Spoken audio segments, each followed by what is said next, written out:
everybody, it's Carrie with Seed to Spoon. So I know it's been a little bit since I've been on here. It's probably been a little over a week, but I wanted to make a quick video just to show you all where I've been.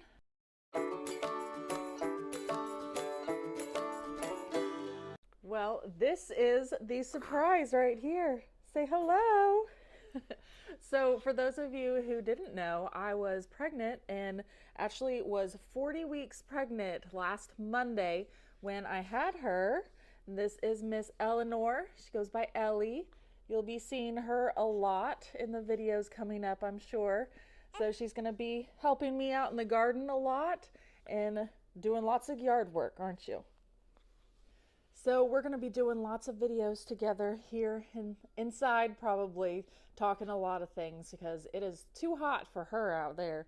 It is supposed to be 111 tomorrow out there, like the actual temperature, which is wow, like that's unheard of for around here.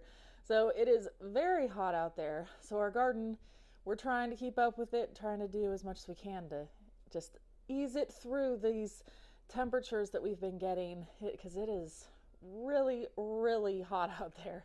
And if you are in our area too, we're in central Oklahoma, but if you are here in or somewhere else that's struggling with a lot of temperature changes, make sure you check out the videos. I made a couple of videos a few weeks ago all about how to handle the hot temperatures and different things that you can do to help ease your plants through it.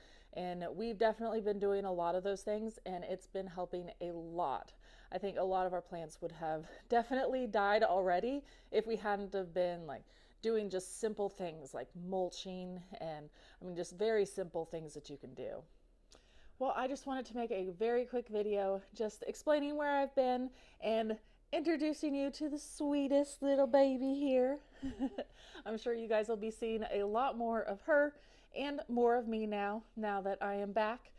And if you guys have any questions at all about your garden or anything like that, feel free to leave them in the comment section and I will get back with you and I'll make some more videos.